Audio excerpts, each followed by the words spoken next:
प्रत्येक राजकीय पक्षाचा कार्याध्यक्ष कोण होईल हा निर्णय घेण्याचा अधिकार त्या राजकीय पक्षाला असतो। त्यामुळे दुसऱ्या राजकीय पक्षाचे कार्याध्यक्ष कोण होतील याच्यावरती विशेष काही टिप्पणी करण्याची आवश्यकता मला वाटत नाही।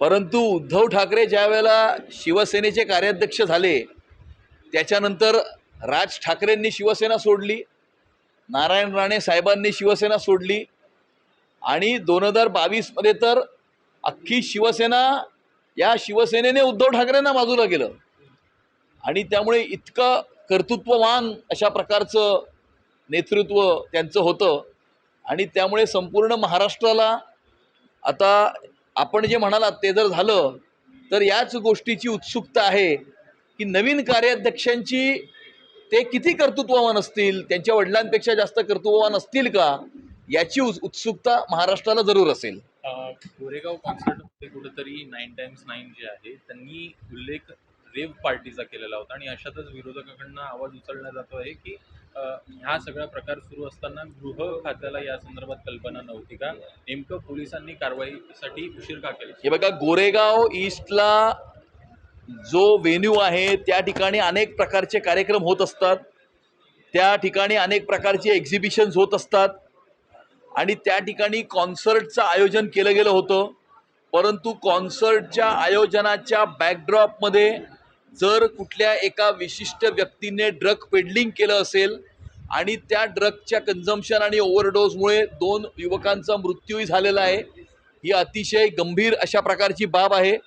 पोलिसांनी याच्यामध्ये सक्त अशा प्रकारची कारवाई केलेली आहे, काही लोकांना याच्यामध्ये अटकही झालेली आहे, गुन्हाही नोंदवलेला आहे आणि त्यामुळे याची पूर्ण ह्याचं इन्व्हेस्टिगेशन मुंबईचे पोलीस करीत आहेत आणि याच्यामध्ये जे कोणी दोषी असतील त्यांच्यावरती कडक कारवाई केली जाईल।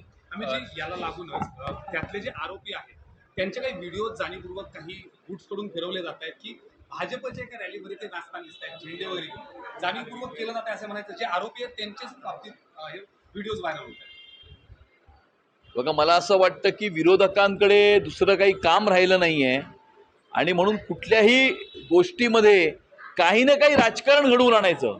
मला असं वाटतं की गंभीर अशा प्रकारची घटना आहे, त्या घटनेचं राजकारण न करता त्या घटनेच्या मुळाशी पोहोचून जे कोणी त्याच्यामध्ये दोषी असतील त्यांच्यावरती कडक कारवाई करणं याकडे समाजाचं लक्ष असलं पाहिजे, याकडे सरकारचं लक्ष असलं पाहिजे। सरकारचं त्याकडे लक्ष आहे, परंतु विरोधकांचं कदाचित त्याच्याकडे लक्ष नसून फक्त राजकारण करण्यावरती विरोधकांचा भर असल्यामुळे अशा प्रकारची वक्तव्य काही राजकारण्यांकडून केली जात असतील। परतवाडा मधला जो आरोपी आहे तो थेटपणे MIMचा पदाधिकारी होता अशा प्रमाणे गोष्टी समोर येताना दिसतात।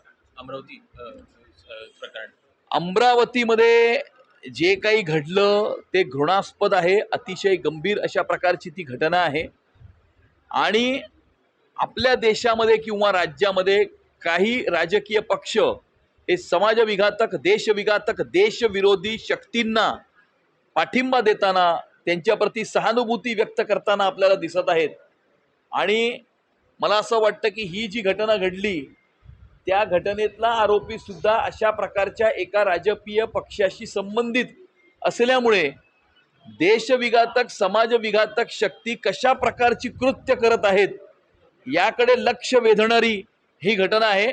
परंतु पोलिसांनी याच्यामध्ये कारवाई केलेली आहे आणि याच्यावरती कडक कारवाई करण्यात येईल।